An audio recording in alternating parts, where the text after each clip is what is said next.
Every body language expert on YouTube has been waiting for this video to come out. And when it does, what do we see? It doesn't look like much going on at all, not even a little bit. However, there's a lot going on here. And when there are things missing like this, and that's one of the first things I look for when I'm looking at someone's body language, what should they be doing that they're not? What is missing from their behavior? I'm seeing a lot of that. So if it were me or if it were you in this situation, we'd look completely different.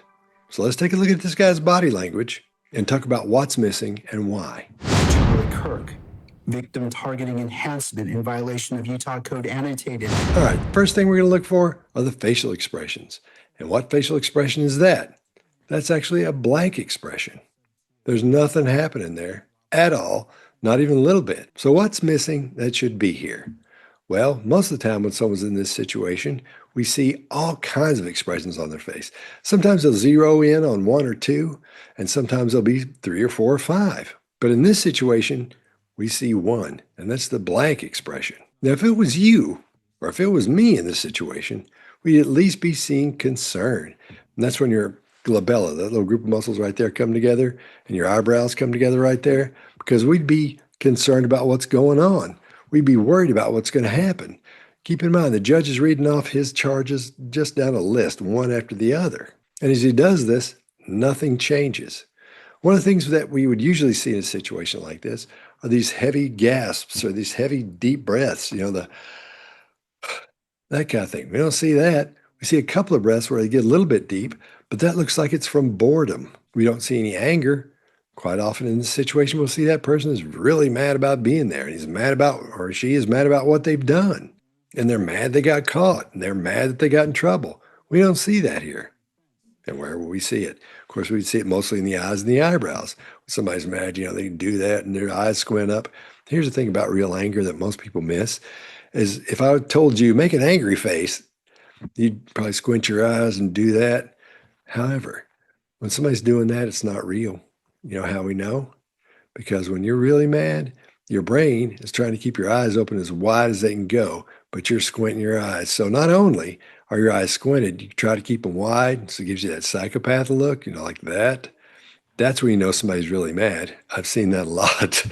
But keep that in mind the next time you think somebody might be acting like they're angry.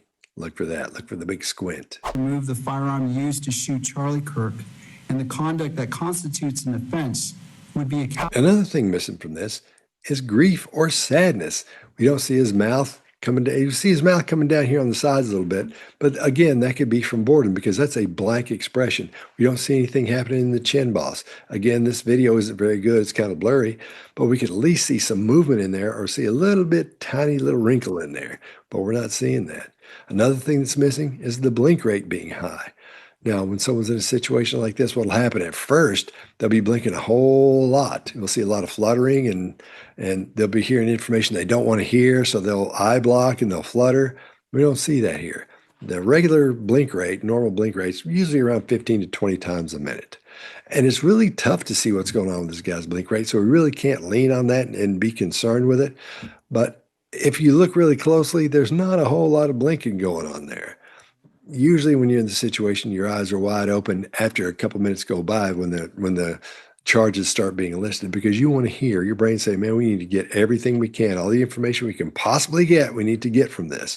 So your eyes are open and you're listening and you're not moving much at all. He's doing all that, but his eyes aren't very wide at all. He's just sitting there looking. Now you'd think, what's wrong with that? That means there's emotions that should be firing off that aren't, be it anger or frustration, whatever it is, but we're not seeing anything. We're not even seeing sadness if he were depressed. Now, keep in mind, he told his parents that he would rather not be here anymore than to go to jail.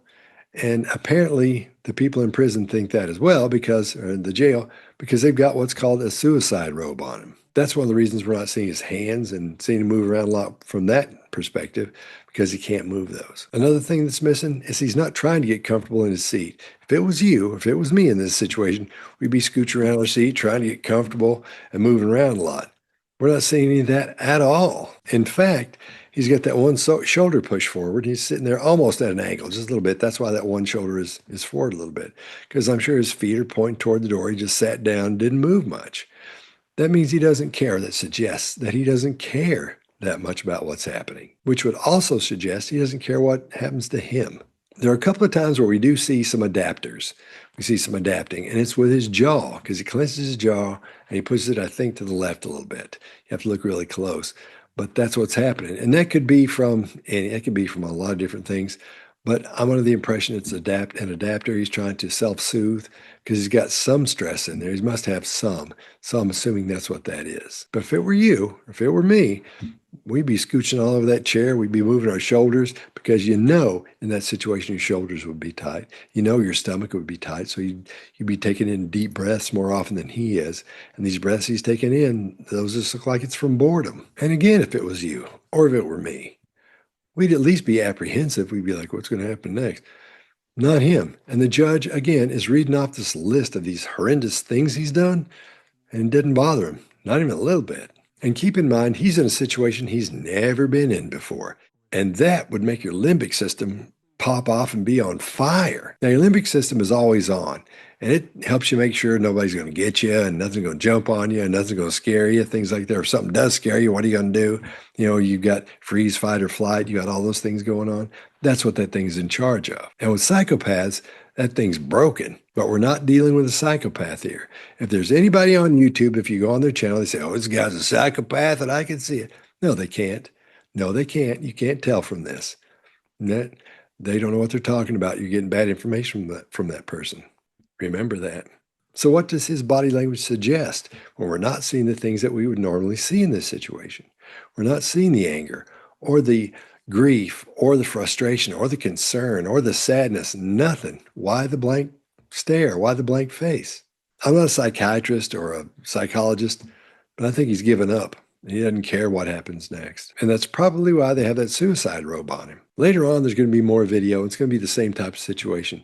But what we want to do is see if his behavior changes from now to that new video that's going to happen. Because that's going to let us know if anything's changed from an emotional perspective, which it probably will, because he'll have time to think and time to plan, and he'll talk to people, and they may be able to talk him down from this state he's in. It's probably a lot of shock as well, because there's been a whole lot going on and a whole lot of people talking to him. And the people talking to him probably weren't that nice because it was interrogation, trying to find out what the motive was for this, trying to decide what personality type they're dealing with. Did he lose his mind for a few minutes, or was this something that was planned, or it just didn't matter to him and he just happened to do it? Or were there other people involved? So he's been talking to a lot of people about a lot of things. Now keep the behavior you're seeing here in mind, because we're going to take this behavior and we're going to compare it to the behavior we see later on when he goes to court again. And that's going to tell us a whole lot about what's going on from an emotional perspective, not to mention a psychological perspective. So keep in mind, it's not always the things you see that are important when it comes to body language and behavior.